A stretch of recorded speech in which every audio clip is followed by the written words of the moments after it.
this is super common. I actually get, it's kind of to flip back to what we were talking about very early on. I get these emails from people. I get these emails a lot from young black men lately that don't agree with the woke ideology, and of course can't dare be identified because they're afraid their families and friends will completely abandon them.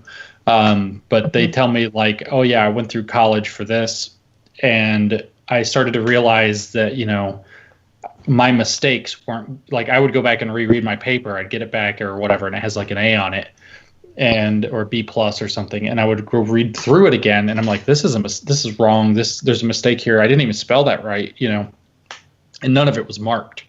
And so then the person started to intentionally make mistakes and figured out that they weren't actually, their mistakes weren't being marked.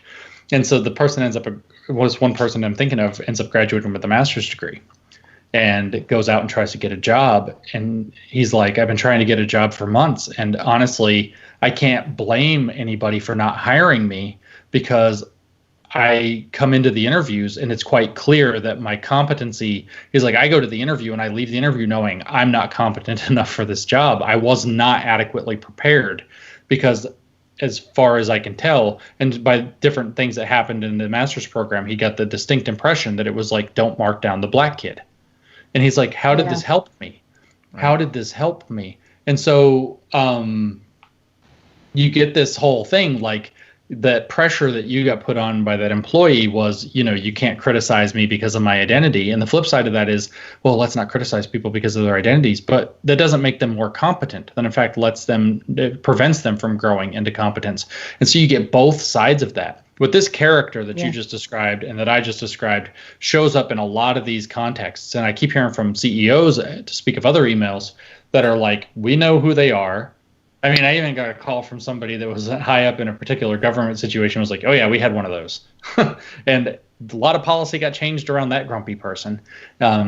So even but people are afraid to fire them. Well, they're afraid to fire them. They're afraid to not give them promotions. In fact, as a matter of fact, I know that this has happened in major journalistic outlets that will remain nameless at the moment, where there was a desire to fire these troublemakers, and knowing that we can't fire this person because they'll unleash their Twitter mob on us and it'll wreck us. Or it'll be other ones I hear as well. Some of these people come in and they ask for a promotion and I know they can't handle it, but it's easier than saying no because I know they're just going to raise a stink. And like this kind of thing, there's like this manipulation of, it's literally a manipulation of anti-discrimination law, is such a poison. And such a difficult issue that nobody's allowed to talk about, and nobody can figure out how to talk about, and we can't even get to talking about, that enables this to happen. That I'm now convinced it's just an absolutely necessary conversation, is that the other direction, weaponization, like we saw in colleges, the weaponization of Title IX, where it's like, some young women would occasionally decide that they regretted having sex with some guy they hooked up with, and the next thing you know, he's a rapist and he's expelled from school. And whoops, that just cost the university $3 million in civil court, but that's what happened anyway. And he still had his life ruined by being expelled for rape, which wasn't even a rape. These weaponizations of these institutional mechanisms that were meant to prevent this. And again, this isn't most people. Most people don't do this. A very small number of people do this. And this is why I get really concerned about this ideology, is because the amount of, you were talking about doors to get into the ideology. Well, there are doors through which people can use this ideology and walk through. And the doors that this leaves open to sociopaths, even if they're only 2 or 3% of the people, are unbelievable. I was even thinking the other day that so many of the rules of society are probably actually in existence to minimize the negative influence of sociopaths who would manipulate them. And this ideology, the thing that it's tearing down, are tons of those rules that actually control for the sociopath problem. And actually reward sociopathy in many ways, right? Oh, sure. They reward it. It's, how can you disagree? So let's pretend for a moment, and I'm not even allowed to pretend this, but that I'm some racial minority woman, and I decide I actually pretend I'm also a sociopath, and I feel like no racial or sexual grievance has ever been levied against me, but I decide that I want to manipulate this to my own career advancement And I say, you know, when we just had that conversation, I felt like there was racial bias in it. And they say, can you point to it? And I'm like, I don't have to point to it. What on earth, since this is all lived experience, what on earth could you possibly do to say, yeah, we're not going to do that? There's nothing. So if you take this in, it's like Mike Nana, who's making the film about the Grievance Studies affair, and who did the Evergreen documentary on YouTube. He says it's like, describing it in Evergreen, he said that it's like this ideology removes the brakes from a train and then lets it start rolling down the hill. Because the brakes would be, no, we're okay, you're gonna accuse me of racism. Well, we're gonna hear this out. We're gonna get a panel of mediators or jurists, depending on the situation or whatever, and we're going to let the reasonable person standard come in, and we're going to objectively figure out if something happened and what damages are due, or if anything.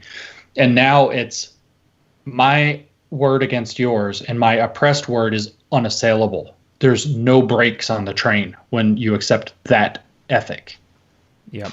I have an example of this happening. A friend shared. It's in classical music world right now, where there is a person who, I've read through a lot of the exchanges. I've read through a lot of the allegations this person's making against a particular music school, and it's what you would. I would characterize this person as a sociopath who's using this ideology for power, fame, just to exert control over people, for attention. And you're right. It completely leaves the door wide open for abuse. Right.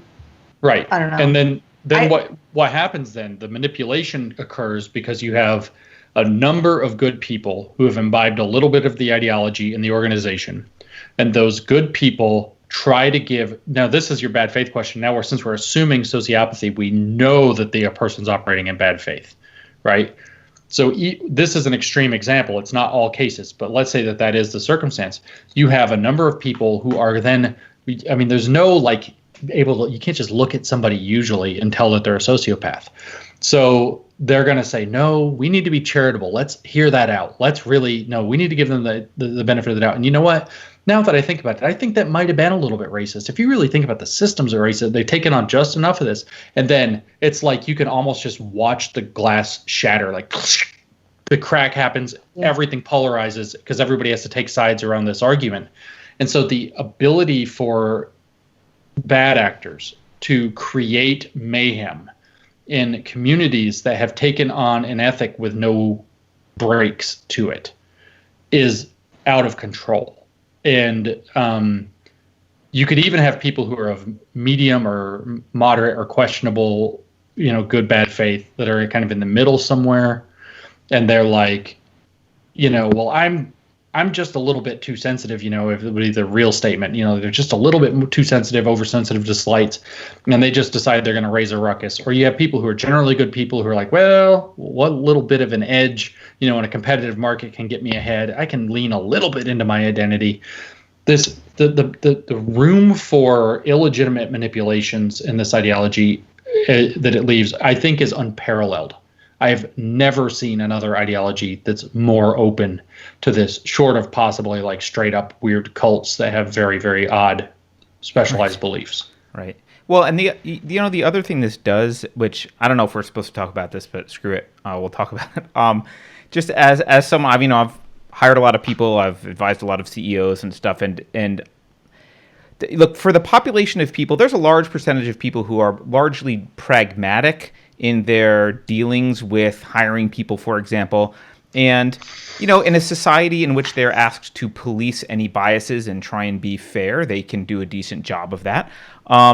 But in a society, if you think about what incentives and what kind of outcomes this produces, if you imagine 20, 30, 40 years ago, you're hiring someone who's a minority or let's say just an oppressed class of person for whom it was actually quite difficult to maybe get into a really good school and succeed because there was a lot of real pressures against them, right? Well, that when that person walks into your office, that resume is very solid. You know that those credentials have meaning. In fact, probably more meaning than the same credentials from someone who was not in an oppression class because they actually struggled harder. And then as history moves forward, hopefully there would be some time in history in which the credentials mean the same regardless, right?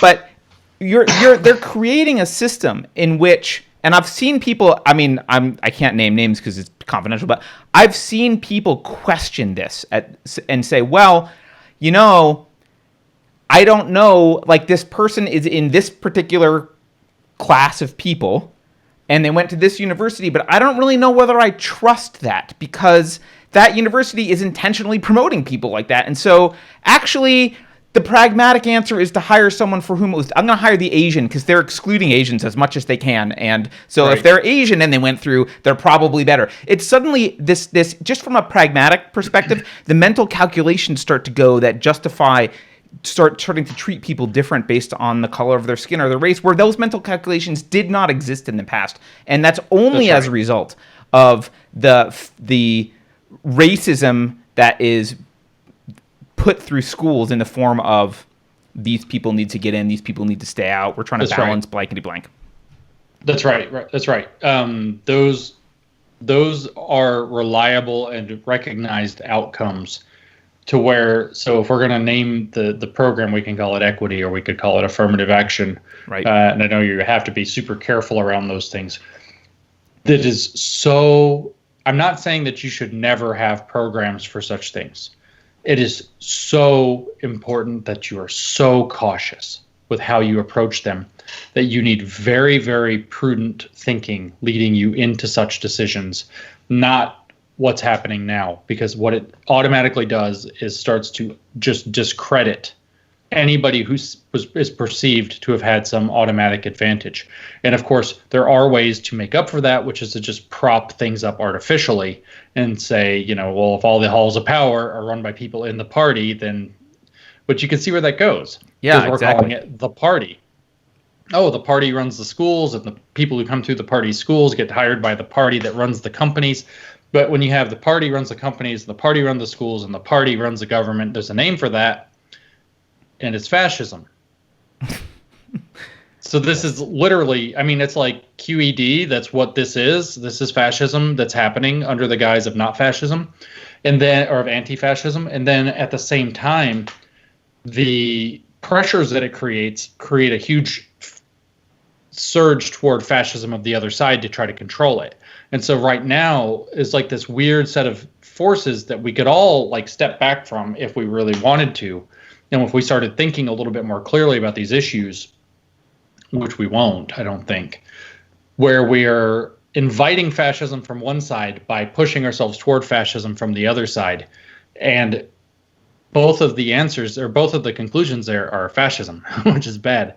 So my Lord of the Rings references go deeper because it's like the quest walks along the precipice, veer like the edge of a knife, veer but a little to either side and it will fail. And it's like, that's crap. That's where we are. Like, it's a very narrow fall into fascism either direction if we don't decide, no, we're going to go back to adjudicating by objective standards to the best of our ability, whether that's the law, whether that's science, whether that's, kind of science extended into similar lines of thinking, reasonable argument, and so on. This is the choice we have to make.